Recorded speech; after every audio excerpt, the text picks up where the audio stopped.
hi, and I'm here to see that the boy wins. You'll be the loser, whether you try to use that knife or your gun.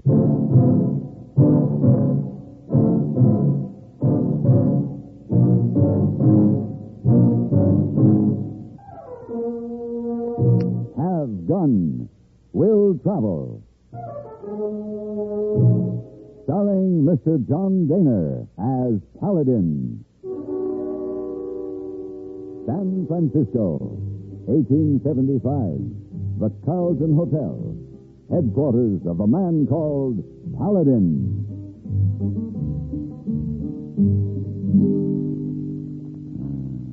Excuse please, Mr. Paladin. Yes, Miss Wong? Do not wish to interrupt while you read newspaper, but if you move to sofa, Miss Wong can take breakfast with you downstairs. Oh, no, that's all right. I think I'll have another cup of coffee. Just leave them here. Hey, boy will be up to get them later. Oh, very well. Would you like Miss Wong to pour coffee? Yes, thank you. Mr. Paladin, why you dress so nice early in the morning? Oh, well, I'm expecting a visitor, Mr. J. Wellington Meriwether of Boston. Meriwether. He's coming up to my room this morning to discuss a business matter. Oh, good. I haven't met him, but men from Boston usually dress with great dignity, Miss Wong. Oh, so Mr. Paladin also dressed with great dignity. Very good. Here's your coffee. Thank you. Miss Wong, go now.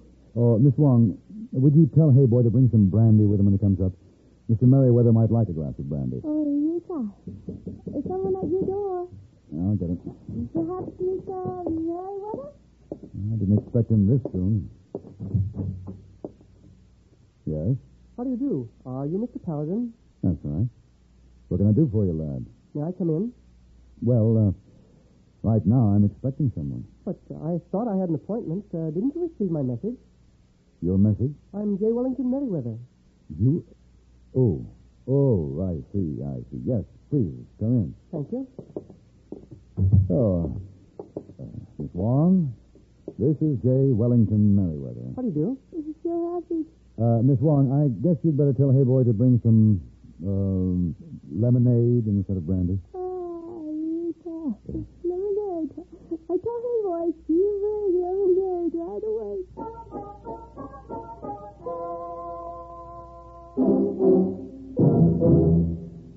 Hola, amigo. You want to know about stereo phonographs? Listen to my last bullfight on ordinary stereo. Ale. But now, Columbia Stereo 1.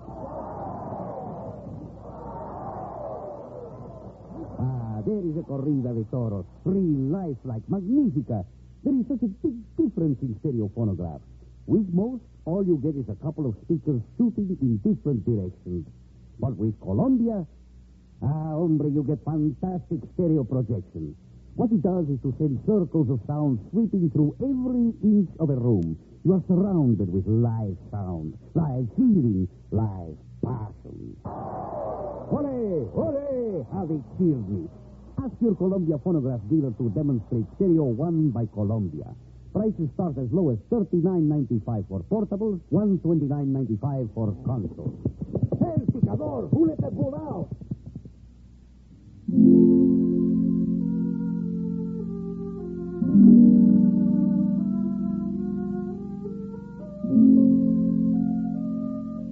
J. Wellington Meriwether sat stiffly on the edge of his chair, long-legged and earnest. The scared little boy showing through his poise and Beacon Street manners. He looked to be 13 or 14 years old. I tried to remember what it was like to be that young, but too many years got in my way. Now, sir, shall we get down to business? Yes, of course. How did you happen to contact me, Mr. Meriwether? I learned about you quite by chance from the captain of the ship. I've just arrived around the Horn from Boston. Oh, how was the trip? Quite pleasant. After they found me and put me to work. Before that, I was getting rather hungry. Found you? Yes, sir. I was a stowaway. Are you in San Francisco alone? Of course. Did your parents know that you're here? My parents are dead. I live with my aunt and uncle in Boston. I ran away from home, Mr. Paladin. I see. Then you'd better tell me why you came here, boy. Precisely. Perhaps this will explain. Excuse me. I have it pinned to my undershirt. This, sir, is a map. It belonged to my father. And it came to me through the mail 6 months ago along with this note. You may read it if you like. Yeah.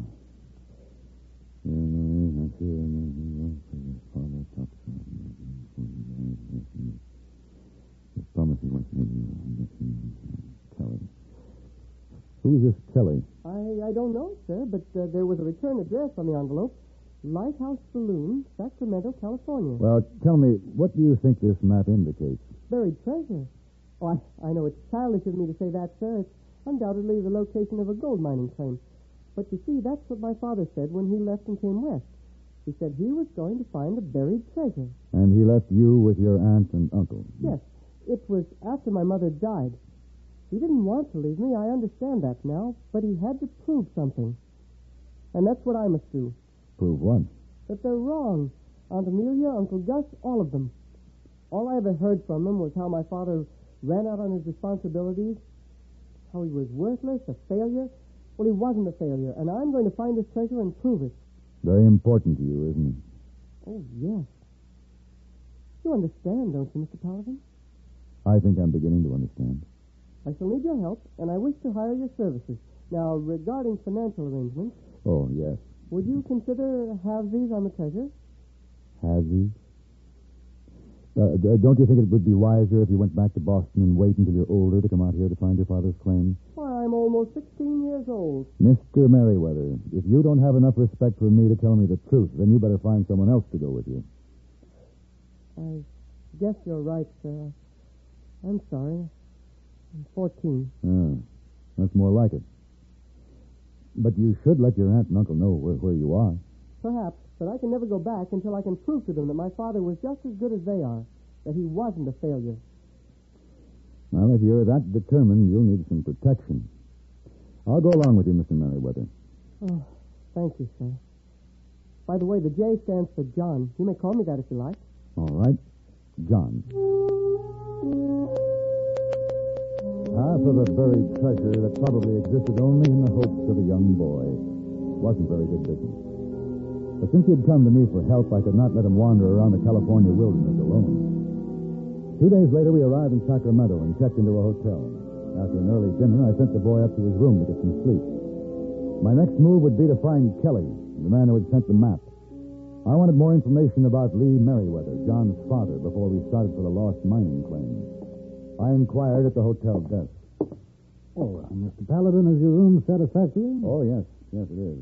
Could you tell me where I could find the Lighthouse Saloon? The lighthouse? Yeah. Yes, that's 3 blocks north of here. You just take Montgomery Street. You can't miss it. All right, thank you. Oh, Mr. Paladin? Yes? Did that gentleman find the boy? What gentleman? Well, he was inquiring about the boy who checked in with you. Said he was a friend of his.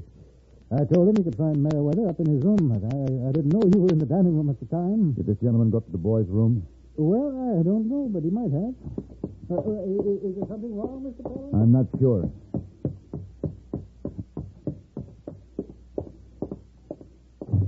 John? John? What's the matter, boy? What happened? Oh, my head. Somebody hit me on the back of the head. Here, let me help you up. You better lie down on the bed. Oh, I think I'm quite all right, sir.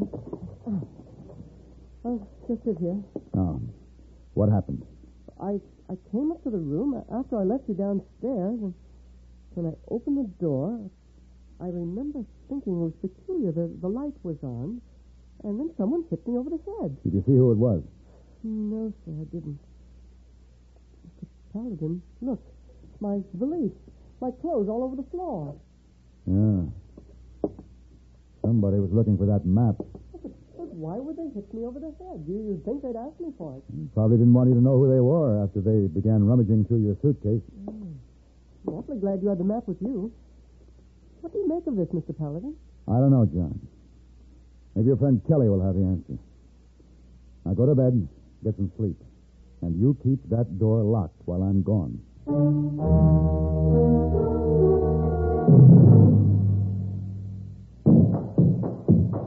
Winston tastes good, like a cigarette should, because... There's no difference up front. Up and ahead of the filters, and the fighter you get in a Winston cigarette comes from Filter Blend. Filter Blend means fine tobacco, Filter Blend up front, and the fighter you get in a Winston cigarette comes from Filter Blend. Filter Blend is a mighty good reason for you to smoke Winston, because it means tobacco specially processed for filter smoking. A Winston secret.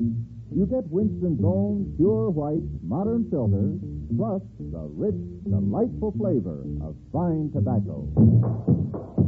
There's Filter Blend up front, up and ahead of the filters, and the fun you get in a Winston cigarette comes from Filter Blend. And makes Winston taste good like a cigarette should. Winston tastes good like a cigarette should.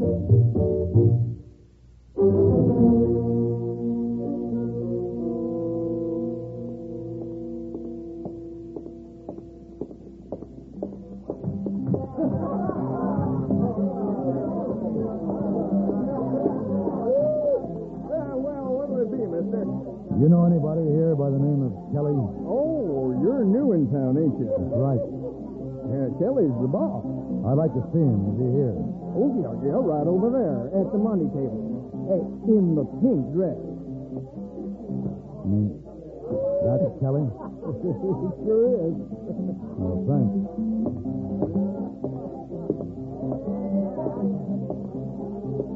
Miss Kelly.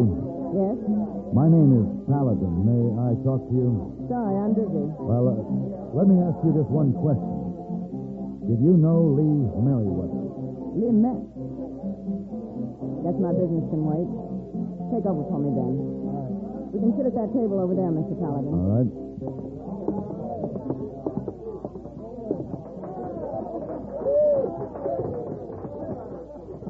May I order you a drink? No, thank you. What about Lee Meriwether? Did you write to his son in Boston? What's that got to do with you? Well, I'm a friend of the boy's. And since you sent him that map, I guess you are, too. The boy and I are here to find that lost mining claim. The boy? Lee's son is here in Sacramento? Yes, he came to San Francisco as a stowaway. Why, that little punk. Mr. Paladin, I'd like to see the boy. Well, certainly. How do you fit into this? They came to my hotel and asked me to help them find the mine. I agreed to do it. You want to tell me what you know about it? Did you know the boy's father? No, Art. He was a man worth knowing. He didn't talk much except about his son, but I think I had him figured. He felt he had to strike it big, to prove to the kid that his old man was a success. He prospected all over this country. I never knew a guy who could run into so much bad luck. Well, Miss Kelly, what about the map? He stayed out there 3 weeks that time. And when he came back, he had a pouch full of samples of high-grade ore. Finally made it? He never worked the claim. He staked it and hurried back into town to file. When he got here, it was late. The assay office was closed. So he gave me the map of the location and the pouch to keep for him. And he went out to celebrate. I guess he had it coming. Yeah, word got around about him making a rich strike. Somebody must have realized he didn't have time to file and figured he had the map on him. He was waylaid, knifed, and searched. Left for dead. Did they find who did it? No. Lee somehow managed to get back here to my place. That's when he asked me to send the map back there to Boston to the kid. He said something about how he'd kept his promise. Mr. Paladin, that claim hasn't been filed, so it belongs to anyone who finds it. Yes, I understand that. Don't let anyone know you have that map. Well, that's the trouble, Miss Kelly. Someone already knows about it. They ransacked his room tonight while we were having dinner. You know who it was? No. I thought you might be able to help me answer that. Well, it could be one of a dozen men. Whoever it was, he knows you're in town. You'll find out soon enough who it was. You're right, Miss Kelly. I'll find him.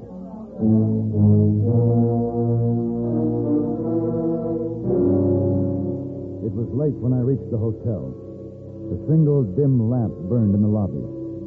And it took me a moment before I noticed John sitting in the corner talking to a strange man. Oh, Mr. Paladin. John, you're supposed to be in bed. I couldn't sleep. I came downstairs to see if I could get a glass of milk, and I met Mr. Morse here. Mr. Morse, Mr. Paladin. Hello, Paladin. Morse? You know my father. Yeah, I knew Meriwether very well. I understand you're going out looking for that lost claim of his. If we are, it's a private venture. I'm afraid you're wrong. It belongs to whoever finds it first. A lot of people are interested in that claim. Are you Mr. Morse? Well, of course I am. I'm a mining man, Mr. Paladin. What are you doing to me? Would you be interested enough to knock that boy over the head for a map you think he might have? Let me go. I don't know what you're talking about. Now, if you were the one, Morse, I'll find out soon enough. Meanwhile, you stay away from that boy.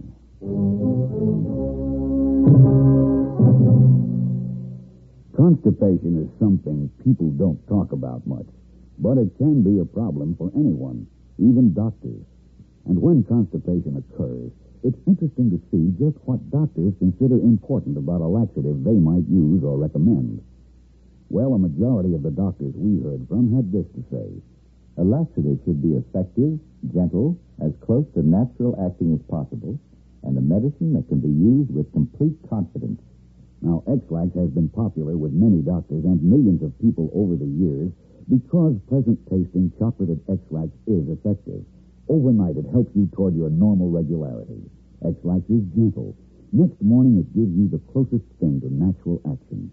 And that's why many doctors and millions of people use it. It was important to have time on our side now that it was known we had the map. I got gear together and we started early the next morning. I told John about Kelly and what she had said about his father. He seemed pleased. The map was clearly marked and well drawn. And on the second day, we found the staked-out claim. Well, there it is, John. No wonder no one could find it. Oh, but where? Tunnel opening is all covered with that brush. Oh. But this has to be it. Here's a discovery monument. Monument, sir? That pile of rock? Yeah, the location notice is buried there. The rocks are set up to mark it. May I see the tunnel? Yeah, sure. Help me clear this brush away. All right. Your father must have tunneled into this hill just far enough to satisfy himself there was gold. There. May we go in? Yeah, come on. Bring a pick. Right. Watch for falling rock. There's no shoring. Wait a minute. Yeah, here's the ledge he worked. This is where he took out that ore sample he brought back. Hand me that pick. Oh, sure. Let's see what we have here. Pretty dark in here. John, will you get a couple of those candles we stored in our gear? Yes, sir. I'll be right back. Wow. That's strange. You can stop your work now, Paladin. I'm taking over this claim. Morse? Yeah. You didn't waste much time. I'm much obliged to you for showing me the way, since I couldn't find the map in the boy's room. Is that a knife you have in my back? That's right. The knife killed Meriwether. Yeah. I got quite an investment already in this claim. It's a poor investment. This claim is worthless. Yeah, I saw some of the ore that come out of here. I don't know. It was a shallow pocket. Meriwether was too excited over what he'd found to check it. I don't believe you. Uh-huh. You're a mining man. See for yourself. I can't see. Who are you? I can use a gun, too, Paladin.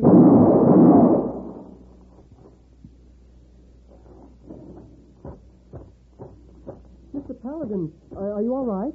Yeah. When I came back with the candles, I heard you talking with Mr. Morse. I wanted to help you, but I was afraid to come in. No, I'm glad you stayed out of the way, John.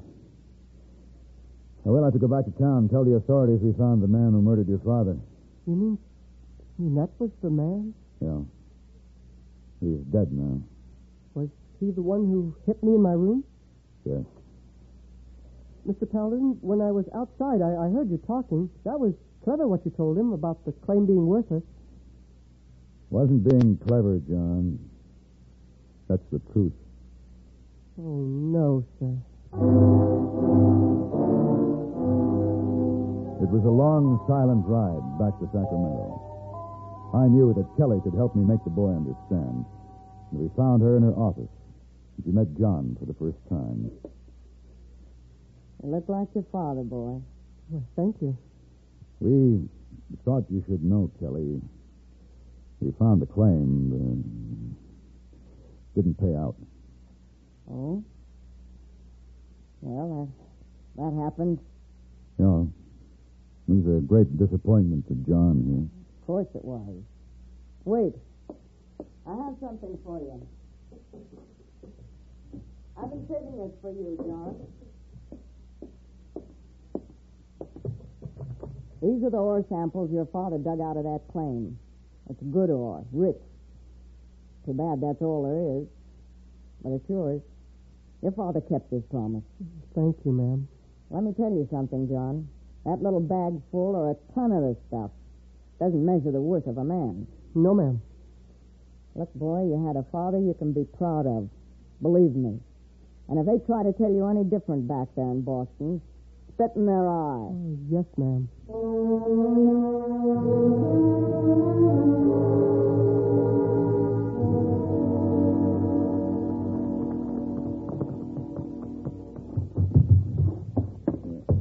Oh, Mr. Paladin. Hello, hey boy.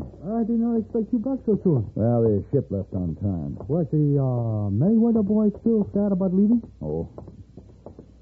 He managed a smile or two. He'll be glad to see his aunt and uncle when he gets back to Boston. Boy, that young misses the comforts of home, but he'd never admit it. Oh, I could tell that he was homesick. Perhaps out of place here in California, huh? Maybe someday he come back to visit us. Perhaps. Oh, did you get the tickets for the opera tonight? Oh, yes, sir. When I mention your name, everything all right. Oh, and the young lady? Oh, yes, she's very anxious to go with you. Oh, really? But, hey boy also thinks he's more interested in Mr. Paladin than seeing opera. Well, now, hey boy, sounds like I may have a very congenial evening. Oh, yes, sir. Very congenial. Oh,